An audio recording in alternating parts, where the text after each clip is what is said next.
Well, this Preacher Man Piper, Doc Hatfield. How y'all doing this evening?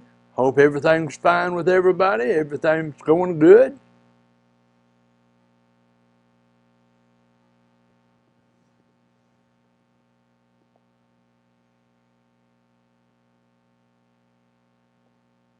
I want to come to you again and tell you another story about my life. Tell you two stories about motorcycle rides. I bought me a Suzuki 1100 when it first came out. That tells you that I'm getting old, but we're not going to talk about that. That ain't none of your business, how old I am. Somebody said that I was old as Methuselah, but I don't think so. Anyway, I bought that motorcycle, and I lived in Fort Smith, Arkansas, and I decided I was going to take it for a ride. So I got on that thing. I mean, it had a stereo on it like you wouldn't believe. It had a big high windshield on it. I mean, I was completely behind it. I didn't feel hardly any wind on that thing, and I was tooling on down to New Orleans and got down there and saw a bunch of places down there and enjoyed myself there for a day or two. Then I decided I was going to head over on Interstate 10 and go across to Florida. So I got up one morning.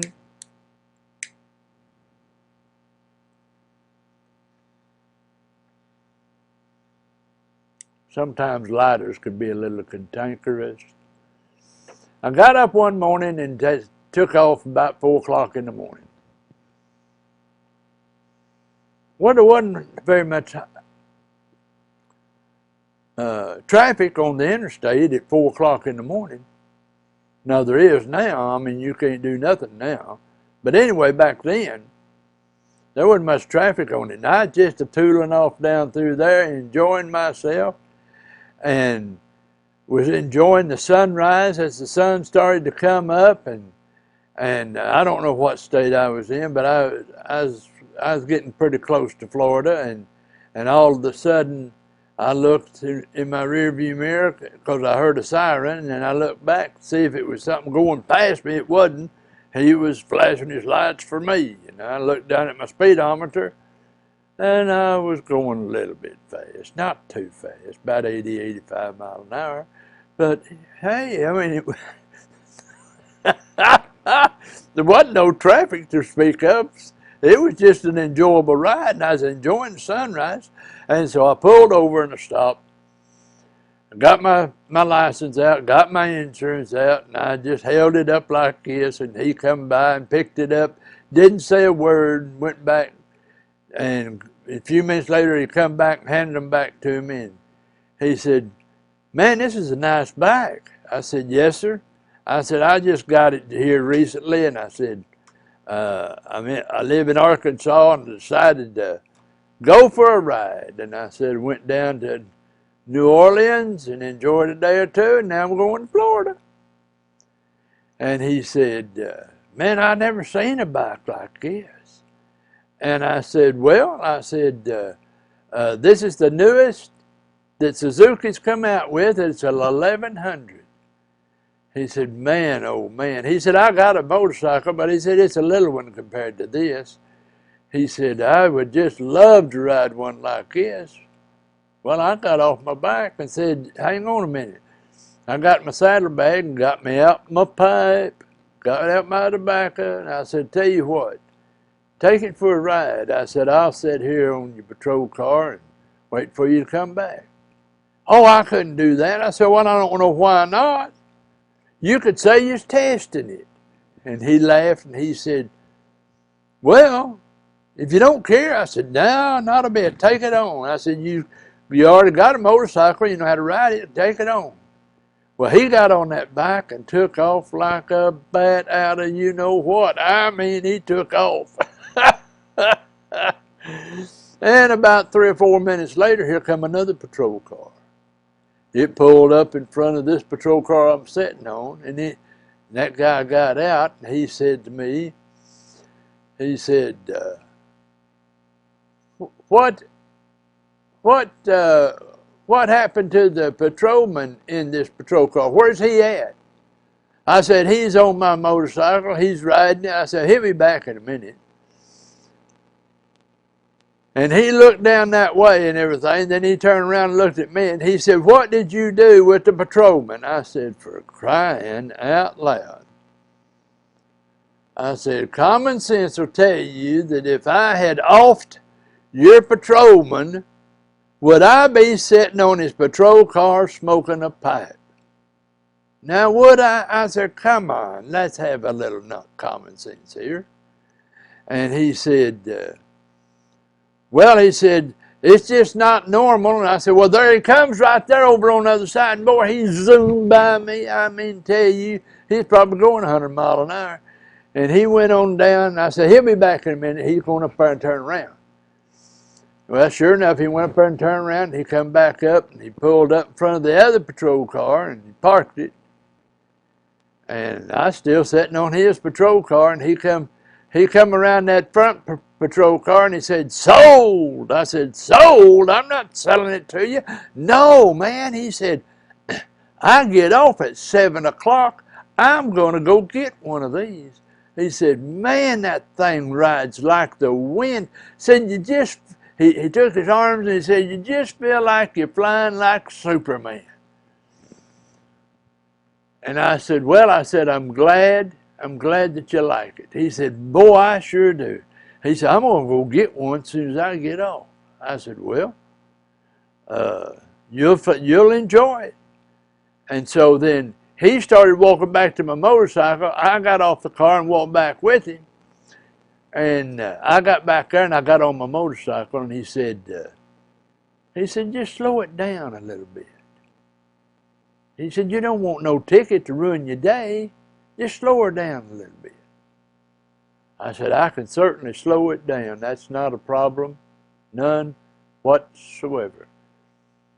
I said, I've got a thing on here that's called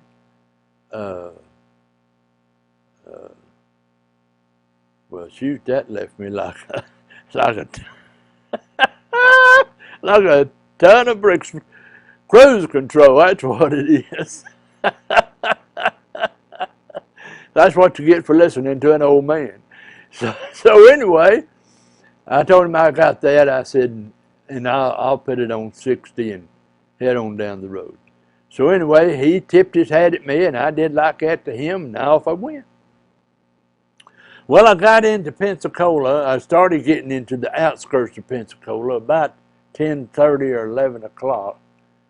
And when I got into the outskirts of Pensacola, all of a sudden it felt like a sledgehammer hit me right in the chest.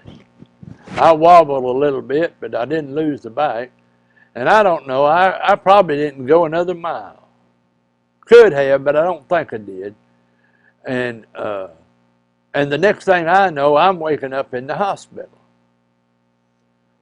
And so they told me I'd had a heart attack, and they wanted to keep me for about 3 or 4 days to make sure that I'd be all right. And I said, okay, that's fine.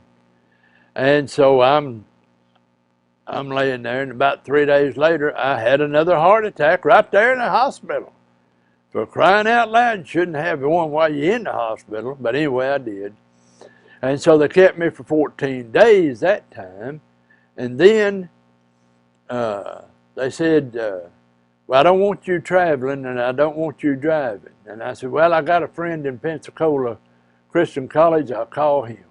So I called up this fella, and he come over, and he got me and took me home and kept me there for about 14 days. And then I called up, a fella come by the house and said that he had fixed my bike up and is ready to go. And I said, well, I figured I totaled it or whatever. I said, I don't remember nothing. And he said, no, he said, it just laid over when you fell off, when you went over into the grass. And he said, we got it all fixed up, gassed up, and everything ready to go. I said, well, thank you very much. Well, I called a fella up in Arkansas and told him, I said, I need you to come get me. I said, the doctors won't let me drive, and I need you to come with a trailer and pick up my bike and take us back to Arkansas, and went back up there, and I was there for probably 6 weeks or so before I was ever even able to get out and do anything again. And then everything eventually got all right. Well, now let me tell you the second motorcycle story. My wife and I, when we got married, she had a 600 Honda. And one day she said, let's go for a ride on that. I said, yeah, let's do. Now, my wife is a portly woman, I'm just going to tell you right now. But the more portly they are, the more to love. That's what I say. So anyway, her and I got on that bike. We was both, you know, a little bit on the portly side there at that time. And we got on that bike. And we went riding around the streets and going down some roads, and we come around this curve, going to go across the bridge.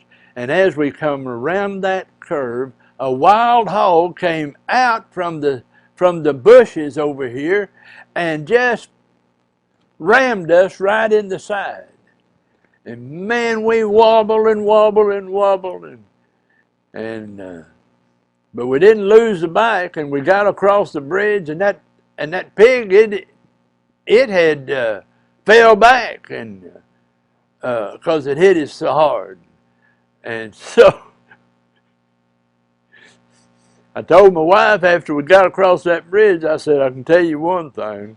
I bet you if we come through here again and that hog sees us, it'll say, just let them go on by. Just let them go on by.